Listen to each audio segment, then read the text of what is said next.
This is Australia, one of the largest countries in the world in terms of area. But Australia is in a deep mess today. Although Australia is often counted among the wealthiest countries globally, where salaries and standards of living surpass those of many developed nations, it's slowly getting entangled in a problem that could become a significant headache in the coming times. Australia is renowned worldwide for its wildlife and stunning coastline. Kangaroos, pythons, black snakes, and many other unique animals which are only found in Australia. Another thing Australia is famous for globally is its peculiar geography. Situated in the southern Indian Ocean, it is entirely disconnected from the rest of the world, making it the only country that is also a continent. When we look at the map of Australia, one obvious thing stands out. About 90% of its area is covered by deserts, which is why roughly 85% of Australia's population resides along its coastline. So if you look closely, about 85 to 90% of Australia is practically empty. Around 3/4 of Australia's population lives in Sydney, Melbourne and Brisbane, all three of which are situated on the coastline. And to further understand this population pattern, we need to delve into history, because Australia remained largely unknown throughout human history. It was first discovered by a Dutchman named Willem Jaen in 1606 when he stumbled upon it while sailing back from Indonesia. Due to a storm, his ship drifted into the Timor Sea, where he spotted a distant island. This was Australia. William reported his discovery to his countrymen upon his return, but it wasn't until 1770 that British explorer Captain James Cook, accompanied by his crew,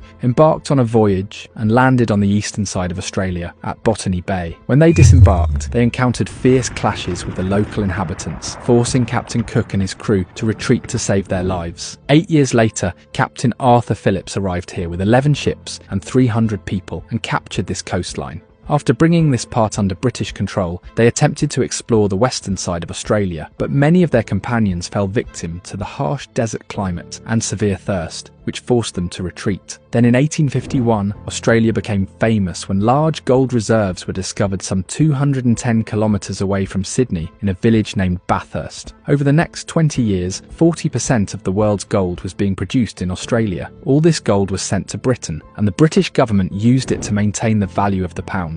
These 20 years were called the Years of Gold Rush. During this time, hundreds of thousands of people migrated to Australia from Europe and America. When the gold was discovered, Australia's population was 450,000, and 20 years later, in 1871, it had reached 1.7 million. From 1871 to 1900, Australia was divided into 6 colonies. Then in 1901, these colonies merged to form a country called the Commonwealth State of Australia, and thus began Australia's journey of progress. During this time, apart from white people, no one was allowed to migrate to Australia, and this remained the policy for the next 60 years. Then